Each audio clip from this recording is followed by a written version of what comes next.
আমরা সেই কর্মী, আমরা জীবন দিতে জানি, আমরা সামনে চলতে জানি, পিছু হটতে আমরা শিখি নাই। আমাদের মরহুম নেতা পীর সাহেব চরমনাই রহমাতুল্লাহ আলাইহি আমাদেরকে একটি মন্ত্র শিখিয়ে দিয়ে গিয়েছেন, সামনে আমাদের দুটি পথ খোলা, হয়তো শাহাদাত নয়তো ইসলামী হুকুমত, এর বাহিরে অন্য কোনো পথ আমরা চিনি না, অন্য কোনো পথ আমরা জানি না। আজকের এই সম্মেলনে এখন বক্তব্য রাখবেন ইসলামী যুব আন্দোলনের কেন্দ্রীয় সেক্রেটারি জেনারেল বিশিষ্ট যুব নেতা মাওলানা মোহাম্মদ নেসার উদ্দিন। মাওলানা মোহাম্মদ নেসার উদ্দিন।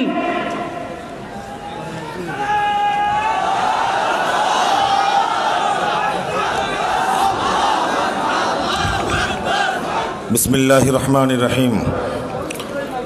ইসলামী আন্দোলন বাংলাদেশ বরিশাল মহানগর শাখার উদ্যোগে আয়োজিত আজকের এই সদস্য সম্মেলনের সংগ্রামী সভাপতি, যার হুঙ্কারে বাতিলের মসনদ কেঁপে উঠে আমাদের আন্দোলন সংগ্রামের চেতনার বাতিঘর মুফতি সৈয়দ মোহাম্মদ ফয়জুল করিম শায়েখে চরমনাই, আজকের এই সদস্য সম্মেলনের প্রধান অতিথি, গোটা বিশ্বের মুসলিম মিল্লাত যার নেতৃত্বের অপেক্ষায় অপেক্ষমান ইসলামী আন্দোলন বাংলাদেশের সংগ্রামী আমির আলহাজ হযরত মাওলানা মুফতি সৈয়দ মোহাম্মদ রেজাউল করিম পীর সাহেব হুজুর চরমনাই, মঞ্চে উপবিষ্ট আছেন ইসলামী আন্দোলন বাংলাদেশের সংগ্রামী মহাসচিব অধ্যক্ষ হাফেজ মাওলানা ইউনুস আহমদ, ইসলামী শ্রমিক আন্দোলনের সংগ্রামী কেন্দ্রীয় সভাপতি, ইসলামী আন্দোলন বাংলাদেশের রাজনৈতিক উপদেষ্টা জনাব অধ্যাপক আশরাফ আলী আকন, ইসলামী আন্দোলন বাংলাদেশের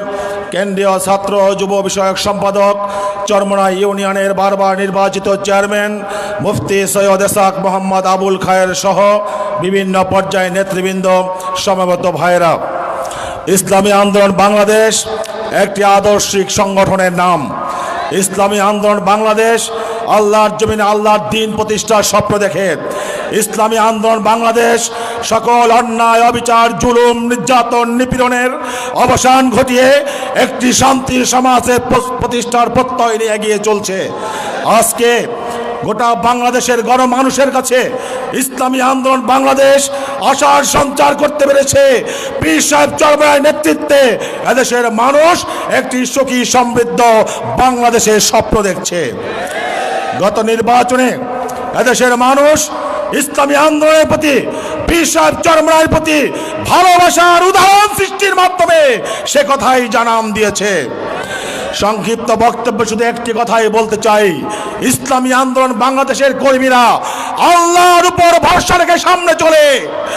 ইসলামী আন্দোলন বাংলাদেশের কর্মীরা আল্লাহর রাসূলের আদর্শ বুকে ধারণ করে। সুতরাং এই অপ্রতিরোধ্য অগ্রযাত্রাকে থামানোর শক্তি কারো নাই। যদি কেউ থামানোর চেষ্টা করে, ঈমানের আগুনে তারা জ্বলে পুড়ে ধ্বংস হয়ে যাবে। সংগ্রামী বন্ধুগণ, আপনারা হয়তো শুনেছেন গতকাল সন্ধ্যায় ইসলামী যুব আন্দোলনের কেন্দ্রীয় পরামর্শ পরিষদের একজন সদস্যকে ডিবি তার অফিস থেকে উঠিয়ে নিয়ে গিয়েছে। তার অপরাধ কি ছিল? ভোলায় নির্বিচারে গুলি করে আমার ভাইদেরকে যে হত্যা করা হয়েছে, সেই হত্যাকাণ্ডের প্রতিবাদে সে গজল রচনা করেছিল।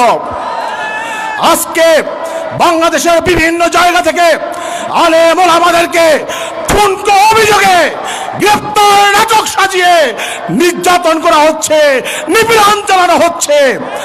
স্পষ্ট ভাষায় বলে দিতে চাই, ঈমানের আগুন কতটা দগ্ধ হতে পারে তার সাথে হয়তো পরিচিত হন নাই।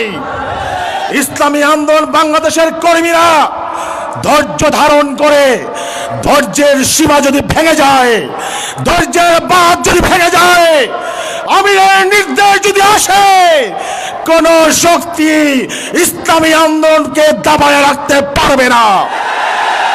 সুতরাং কোথায় হাত দিচ্ছেন ভেবে চিনতে হাত দিবেন।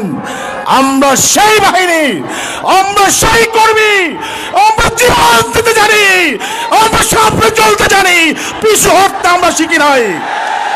আমাদের মরহুম নেতা পীর সাহেব চরমনাই রহমাতুল্লাহ আলাইহি আমাদেরকে একটি মন্ত্র শিখিয়ে দিয়ে গিয়েছেন, সামনে আমাদের দুটি পথ খোলা, হয়তো শাহাদাত নয়তো ইসলামী হুকুমত। এর বাহিরে অন্য কোনো পথ আমরা চিনি না, অন্য কোনো পথ আমরা জানি না। সংগ্রামী বন্ধুগণ, আগামী দিনের রাজপথের আন্দোলনে আবার আপনাদের সাথে দেখা হবে, সেই প্রত্যয় নিয়েই আজকের বক্তব্য শেষ করছি। ইনশাআল্লাহ দেখা হবে রাজপথে, কথা হবে স্লোগানে।